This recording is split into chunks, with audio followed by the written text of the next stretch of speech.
North American Bangladeshi Islamic Community, এটা একটা non profit 501c3 organisation. তো নাবিক যেমন কারেন্টলি বন্যা নিয়ে কাজ করতেছে এবং আমরা এখান থেকে ডোনেশন কালেক্ট করে বাংলাদেশে বিভিন্ন প্রজেক্ট, যেমন আমাদের প্রায় 20 থেকে 22টা প্রজেক্ট আছে, বিভিন্ন প্রজেক্ট, এবং আমরা বাংলাদেশে এনজিওর সাথে সরাসরি কাজ করি। আমরা এখানে নিজেরা কোনো ডিরেক্ট ডিস্ট্রিবিউশনে নাই। ক্ষুদ্র ঋণ যেই লোনটা, এটাও কিন্তু নাবিকে আছে। দ্য ডিফারেন্স হলো গিয়ে নাবিকটা হচ্ছে ইন্টারেস্ট ফ্রি এবং এটা রিটার্ন রেট হচ্ছে 90%। কাউকে রিক্সা কিনে দেওয়া বা একজন মহিলাকে সুইং মেশিন কিনে দেওয়া হচ্ছে, বা আরও অনেক ধরনের এরকম প্রজেক্ট, যেমন গরু কিনে দেওয়া হয়। তো তাকে সে সাথে এডুকেট করা হয় যে আপনি এখানে কিছু সঞ্চয় করবেন মাস ভিত্তিতে এবং এটা আপনি আস্তে আস্তে আমাদেরকে ফেরত দেবেন। নাবিক সম্পর্কে একটু জানতে চাই আপনার কাছে। নাবিক আপনারা কারা, কি নিয়ে কাজ করেন? আসলে নাবিক হচ্ছে আপনি যে বললেন north American Bangladeshi Islamic community, এটা একটা নন প্রফিট 501c3 অর্গানাইজেশন। এটা 1990 সাল থেকে আমাদের কিছু বাঙালি প্রফেসর, যারা তখনকার কালে আপনি হয়তো কিছুক্ষণ পর হয়তো বলবেন, আমাদের 34th কনভেনশন হচ্ছে যেমন এই সেন্ট জনস ইউনিভার্সিটিতে এই 22 তারিখ সেপ্টেম্বর 2টা থেকে 9টায়, এবং 1990 সালে এটার জন্ম।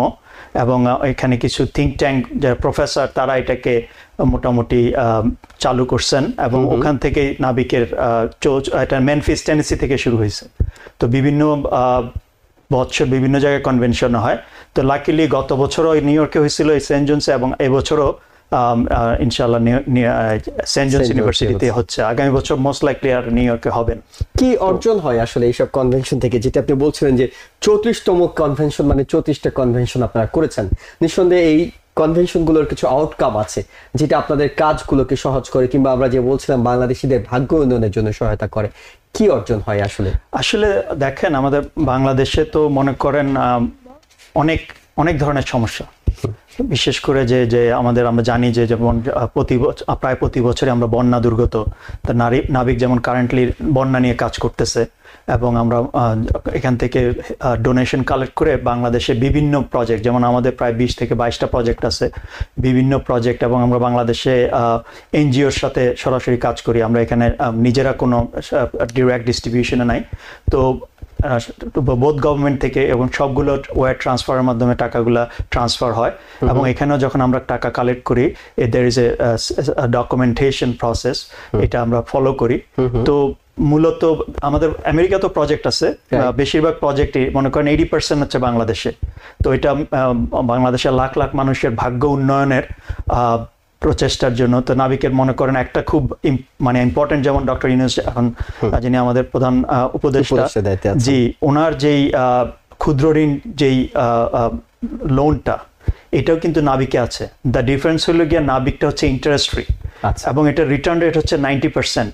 তো আপনাকে এটার পিছনে আসলে একটা মডেল কাজ করে। যেমন যখন একজন গরিব মানুষকে ঋণটা দেওয়া হয়, তখন তাকে একটা এডুকেশন দেওয়া হয় যে কিভাবে সে সঞ্চয়ী হতে পারে, কিংবা এই লোনটা তিনি কিভাবে ইউটিলাইজ করবেন, প্রপার ইউটিলাইজ করে তিনি যাতে লসের মুখে না পড়েন, তিনি যাতে আপনাদেরকে ফেরত দিতে পারেন, তাকে সেভাবে ট্রেনিংও দেওয়া হয়। জি জি জি। তো আমি যেটা মানে এটাকে বলা আমরা রিসাইকেল প্রসেস, যে আমরা 99% আসলে আমাদের রিটার্ন রেট এই প্রজেক্ট।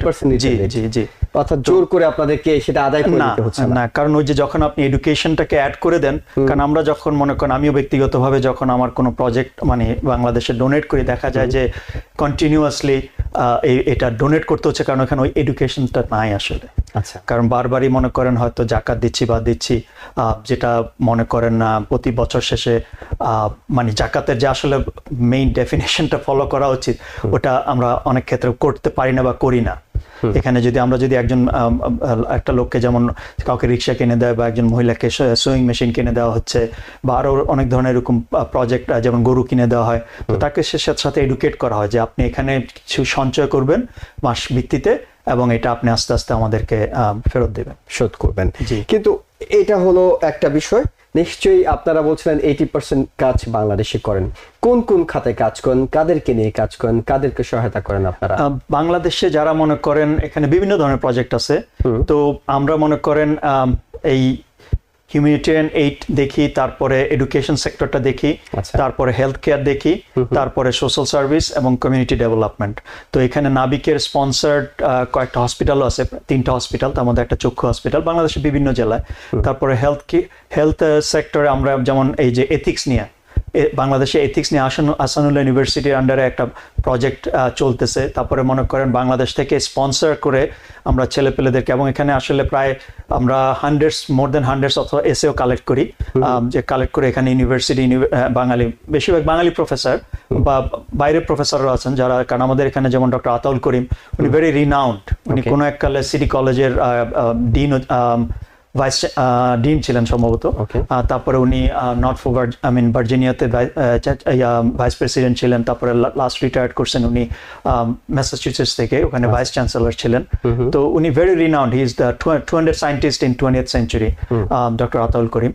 তো উনি হলেন one of the founder of this organization, এবং ওনার সাথে আরো অনেকে আছেন যারা নর্মালি নাবিকের আসলে গঠনতম ইয়াতে বেশিরভাগই এরা ভিজিবল না, আমরা যখন যে ডোনেট করে অ্যানোনিমাস, তো বেশিরভাগ ডোনারই হচ্ছে অ্যানোনিমাস, নেপথ্যের অনেক কারিগর যারা হয়তো সামনে আসেন, যারা সামনে, যেমন দেখতেছেন হয়তো আমি আমার মতো একজনকে সামনে হয়েছে, বাট আমার পিছনে আরো অনেক যারা বিনিয়োগ আছেন যারা সামনে আসতে চাননি বা আসেননি। আপনি হয়তো শিক্ষার ক্ষেত্রে একটা প্রসেস বলছিলেন, স্বাস্থ্যের ক্ষেত্রে বলছিলেন, কমিউনিটি হেল্পের কথা বলছিলেন। বিষয়টি পরিষ্কার করেন এই যেটি, সেটি হলো যে আপনারা অনেক 100 এসে সংগ্রহ করেন, তারপর কি করেন সেগুলো? হ্যাঁ জি, এগুলো হচ্ছে আসলে আমরা এসে গুলো কালেক্ট করে এখানে একটা পিয়ার রিভিউ, যেটা আমি নিজেও রিভিউ করি, বিভিন্ন রিপিউটেড জার্নাল এবং IEEE পাবলিকেশনের। তো নর্মালি যেটা হয়, এগুলো রিভিউ প্রসেসে যায়।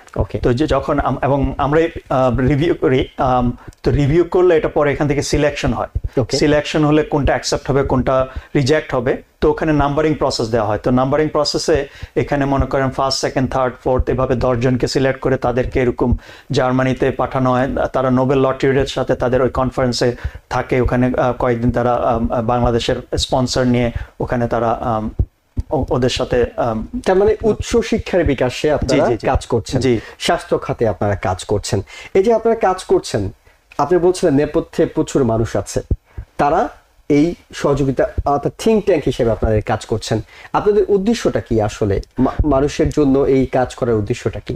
আসলে মূলত উদ্দেশ্য হচ্ছে বাংলাদেশের মধ্যে এখানে কয়েকটা উদ্দেশ্য আছে। যেমন আপনি বলতে পারেন, প্রথমত বাংলাদেশে যে দারিদ্র বিমোচনটা যদিও এক নাবিকের পক্ষে হয়তো সম্ভব হবে না, তো কিন্তু এটার মাধ্যমে, যে কিছুক্ষণ আগে যে বললাম যে ক্ষুদ্র ঋণ প্রচেষ্টা, এটার মাধ্যমে মাশাআল্লাহ অনেকে স্বাবলম্বী হয়েছে। আমাদের প্রায় থাউজেন্ডসের উপরে যারা এটা রেসিপিয়েন্ট, তারা নিজেরা স্বাবলম্বী এবং তারা এখন নিজেদের পায়ে আছেন। তারপরে মনে করেন এই যে এথিক্স, যেটা আমরা প্রায় শুনি যে আমরা যখন বিগত অনেক বছর যাবত বাংলাদেশ থেকে আসলে এথিক্যাল যেই কনসেপ্টটা, এটা এডুকেশন সেক্টর থেকে উঠে গেছে। তো এগুলো আস্তে আস্তে যেমন টার্ন ব্যাক করা, যেমন মানুষের মধ্যে যদি এথিক্সটা না থাকে, এটা very difficult to really rise. প্রতিটি প্রতিষ্ঠানে তো এথিক্সের বিষয়টা, মূল্যবোধের বিষয়টা অনেক বেশি গুরুত্বপূর্ণ। যেমন আমি ইউনিভার্সিটিতে, আমি এআই প্রফেসর, তো আমি নিজেও আমরা এথিক্যাল কনসার্ন অফ এআই নিয়ে অনেক আলোচনা হয়, এটা নিয়ে। তো এইখানে তো সেই ক্ষেত্রে এটা আমি মনে করি এটা খুবই ইম্পর্টেন্ট, এবং নাবিকও এটার পিছনে কাজ করতেছে। তো প্রায় এবং এটা আসানুল্লাহ ইউনিভার্সিটির আন্ডারে একটা প্রজেক্ট, এবং তারা কারিকুলাম সেট করেন, এবং মোটামুটি একটা এথিকটাকে করার জন্য অনেক গুরুত্বপূর্ণ একটা কাজ, যে শিক্ষার ক্ষেত্রে এথিক্সের বিষয়টা প্রয়োগ করা। আপনি বলছিলেন 80% কাজ মোটামুটি বাংলাদেশে, 20% হয়তো আমেরিকায় হয়। সেই 20% আমেরিকা কি ধরনের কাজ হয়? আমেরিকাতে যেমন মনে করেন আমরা বিভিন্ন অর্গানাইজেশনকে, যেমন এখানে আছেন আল মামুর স্কুল, যেমন জামাইকা মুসলিম সেন্টার, ওদেরকে আমরা স্কলারশিপ দেই প্রায় প্রতি বছর যখন এখানে কনভেনশন হয়। তারপরে যেমন রাইজিং স্টার, এটা আরেকটা আছে আমাদের ইকনাম, যেখানে আরেকটা অর্গানাইজেশন, এরকম আরো নতুন কিছু অর্গানাইজেশন আসতেছে, তাদেরকে আমরা স্কলারশিপ দেই। এবং এখানে আরো মনে করেন সুপ কিচেন হয়, বা কোনো সময় যদি কোনো ধরনের হেল্প ফর নিড বা হোমলেস, এই ধরনের বিভিন্ন প্রজেক্টে বিভিন্ন সময়, যেমন জামাইকা মুসলিম সেন্টারে কিছু বছর আগে এরকম তারা ইনিশিয়েটিভ নিয়েছিলেন। তো নাবিক ওটার মধ্যে ইনভলভ, নাবিকের ভলান্টিয়ার কাজ করেন, এবং অনেক সময় নাবিক এটাকে ফাইন্যান্সিয়ালি স্পন্সর করে। অর্থাৎ বড় সাপোর্টটা হয় ফাইন্যান্সিয়ালি, আপনাদের সাপোর্ট বিভিন্ন এখানকার লোকাল যে সংগঠনগুলো আছে তাদেরকেও দেওয়ার চেষ্টা করেন। আর বাংলাদেশে যদি কেউ আপনাদের সহযোগিতা পেতে চান, তিনি কোথায় কিভাবে যোগাযোগ করলে আপনাদের, কিংবা কোন ক্রাইটেরিয়ায় তিনি আপনাদের সহযোগিতা পাবেন? বাংলাদেশে আমাদের প্রায় 12টা এনজিও অলরেডি এটা রেজিস্টার্ড। তো তারা বাংলাদেশের এনজিওর সাথে সরাসরি কানেক্ট করতে পারেন, বা তারা যদি চান নাবিকের ওয়েবসাইটে গিয়ে nabic.org nabic.org, তো ওখানে গিয়ে যদি তারা রিচ আউট করতে চান, তারা ওখান থেকে ইনিশিয়েট করতে পারেন। তারপরে এখান থেকে আমাদের যারা মোটামুটি এক্সিকিউটিভ ডিসিশন মেকার, তারা এটাকে ইনিশিয়েট নিতে পারেন। তার মানে দুটো ওয়ে আছে, টু ওয়ে কমিউনিকেশন। আপনাদের এই এনজিও গুলো কি তাদের কাছে যায়, নাকি তারা এই এনজিও গুলোর কাছে আসে, নাকি বোথ?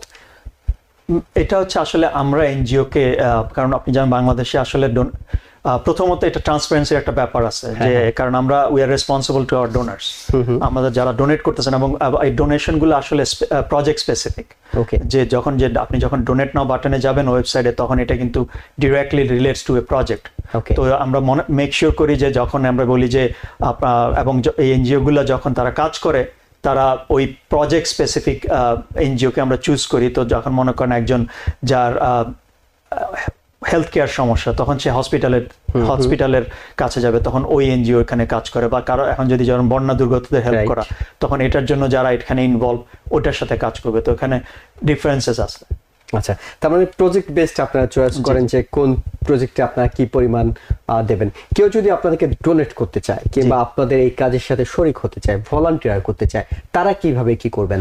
এখানে আমাদের বিভিন্ন ভাবে আপনি ডোনেট করতে পারেন। আমাদের ওয়েবসাইট আছে, তারপরে মনে করেন আবার এই যে তারপরে ডাইরেক্ট ব্যাংক ট্রান্সফার করা যাবে, তারপরে মেইল ইন ডোনেশন আছে, তারপরে জাকাত সাদাকা কন্ট্রিবিউশন আছে, তারপরে ফান্ড রেজিং ইভেন্ট, যেমন যে বললাম আমাদের 22 তারিখে যে বিকাল 2টা থেকে 9টা পর্যন্ত সেন্ট জনস ইউনিভার্সিটিতে ফান্ড রেজিং ইভেন্ট হচ্ছে। ওখানে ডোনাররা আসবেন, এবং অনেক বড় বড় স্পিকারও থাকবেন। ডক্টর আতাউল করিম ওখানে আছেন। তো উনি খুব সুন্দর, আসলে বাংলাদেশের প্রসপেক্টাস যে সুন্দর, খুব সুন্দর একটা বক্তৃতা দেন, যে উনি বাংলাদেশের, জানি না আপনি জানেন কিনা, যে চিটাগাংয়ে যে জাহাজের ব্যবসাটা, শিপইয়ার্ডটা, এটা যে কিভাবে আসলে ইট ওয়াজ এ মিরাকল, যে বাংলাদেশের মতো কান্ট্রি যে এই প্রজেক্টের মধ্যে ইনভলভ। তো উনি এটা নিয়ে অনেক সময় আলোকপাত করছেন। তো খুব সুন্দর একটা, যেমন হাই লেভেলের লোক। তো উনি ওকে। তো আমরা যেটা জানতে চাই, ধরেন কেউ একজন ডোনেট করলেন আপনাদেরকে, তিনি জানতে চান, তিনি হয়তো ওয়েবসাইটে গিয়ে আপনাদের লিংকে গিয়ে আপনাদেরকে ডোনেট করলেন, তিনি জানতে চান তার এই অর্থটা ঠিক কোন খাতে ব্যবহার করা হচ্ছে।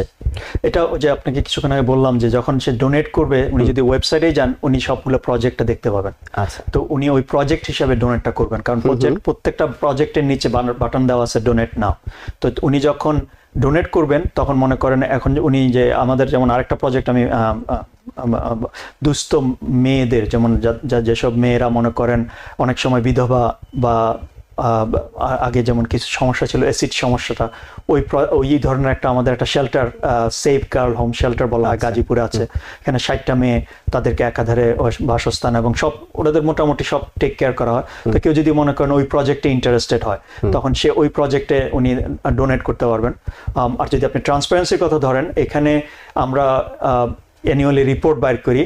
তারপরে এবং কেউ যদি আবার এখানে থার্ড পার্টি একটা অডিট হয়, এবং কেউ যদি চায়, তারা এটাকে বলতে পারে যে আমি যে প্রজেক্টে ডোনেট করছি এটার আপডেট কি, তখন আমাদের ওই যিনি এক্সিকিউটিভ ডিরেক্টর, উনি ওয়ান ইমেলও উনি রেসপন্ড দিতে পারেন। জি, খুবই স্বচ্ছ একটা উদ্যোগের মাধ্যমে হয়তো আপনারা করছেন। আর যেটি বলছিলাম, কেউ যদি ভলান্টিয়ার করতে চায় আপনাদেরকে এখানে, তারা আপনাদের এখানকার প্রজেক্টগুলোর সাথে কাজ করার জন্য, বিশেষ করে আমি একটা বিষয় ফোকাস করতে চাই, এইখানে বেড়ে ওঠা আমাদের দেশের, বাংলাদেশের যে তরুণ প্রজন্ম, তাদেরকে কিভাবে সম্পৃক্ত করছেন?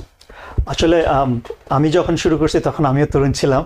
আমি আমার মনে হয় এক্সাক্ট ইয়ারটা মনে নেই, আই থিঙ্ক আমি শুরু করছিলাম 2004 সালে নাবিকের সাথে। তো আমাদের আসলে বিভিন্ন ধরনের প্রোগ্রাম আছে, যে ভলান্টিয়ার প্রোগ্রাম, যেখানে যে আমাদের ফান্ড রেজিং হচ্ছে, ইভেন্ট প্ল্যানিং হচ্ছে। প্রতি সানডেতে আমাদের সেন্ট জনস ইউনিভার্সিটিতে ক্যাফেটেরিয়াতে আমরা এই যে ইভেন্ট প্ল্যানগুলো হচ্ছে, প্রায় গত 6 মাস consecutively every Sunday around 10:30 to 12:30 আমরা এই মিটিংগুলো করতেছি। তো আমরা সবসময় ইউথদের ওয়েলকাম করি, এবং আমি যে বললাম যে এখানে আসলে অনেক ইউনিভার্সিটি প্রফেসররা ইনভলভ আছেন, তো তাদের জন্য it's a very good opportunity. তো এবং ইন্টার্নশিপ করতে পারে, যেমন কোনো স্টুডেন্ট, এবং আমাদের কিছু স্টুডেন্ট বাংলাদেশে যেমন সে যদি হসপিটালে কাজ করতে চায়, সে মেডিকেল স্কুলে পড়াশোনা করবে, তার একটা ইন্টার্নশিপ এক্সপিরিয়েন্স দরকার, সে ওই ধরনের কাজগুলো করতে পারে। একেবারে শেষ দিকে আছি, 34 বছর লম্বা সময়। জি জি। এই 34 বছর ধরে মানবতার জন্য, মানুষের জন্য কাজ করছে নাবিক। আমরা একটু সাফল্যের গল্প শুনতে চাই আপনাদের, কোন একটা সাফল্য যেটা আপনারা বললেন যে এই খাতে কাজ করার পর আসলে নাবিক মনে করছে যে এই সেক্টরটাকে তারা অনেকটুকু এগিয়ে আনতে পেরেছে। দেখেন যে ইন্টারেস্ট ফ্রি লোনটা আসলে, যেমন এটা ডক্টর ইউনুস, উনি নোবেল লরেট এবং এখন প্রধান উপদেষ্টা, তো উনি এই সেক্টর থেকে দেখেন উনি নোবেল পুরস্কার পাইছেন গ্রামীণ ব্যাংকের মাধ্যমে। তো এটা একটা বিরাট সাফল্য নাবিকের জন্য, এবং এটা ইসলামিক কনসেপ্টে যেই আইডিয়াটা নাবিক ইন্ট্রোডিউস করছেন। তারপরে যেমন মনে করেন যে মেয়েদের যেই প্রজেক্টটা, যে সেভ হোম ফর গার্লস, এখানে অনেক মেয়ে এখন বাংলাদেশে তারা প্রতিষ্ঠিত কর্মসংস্থান, এবং অনেক যে মেয়েগুলো হয়তো তাদের হয়তো কোনো ঠিকানা থাকতো না যদি তারা যদি ওই ডেস্টিটিউট সিচুয়েশনে থাকতো, বা আমরা জানি হয়তো অনেকে কমপ্লিটলি লস হয়ে যেত। সামাজিক নিরাপত্তা তৈরি হয়েছে, তাদের অর্থনৈতিক নিরাপত্তা তৈরি হয়েছে নারীদের, এবং একই সাথে আপনারা এই সমসাময়িক প্রসঙ্গগুলো অর্থাৎ বন্যা, অন্যান্য যে মানবতার সেবা আছে সেগুলো করে থাকেন। অনেক ধন্যবাদ আপনাদেরকে, এবং শুভকামনা থাকলো নাবিকের জন্য। 34তম অ্যানুয়াল কনভেনশন হচ্ছে সেন্ট জোন্স ইউনিভার্সিটিতে আগামী 2 থেকে 22 তারিখ, এবং সেটার জন্য শুভকামনা থাকলো। অনেক ধন্যবাদ। নিউ ইয়র্ক থেকে সম্প্রচারিত TVN 24 টেলিভিশন, বিশ্বজুড়ে বাঙালির কণ্ঠস্বর।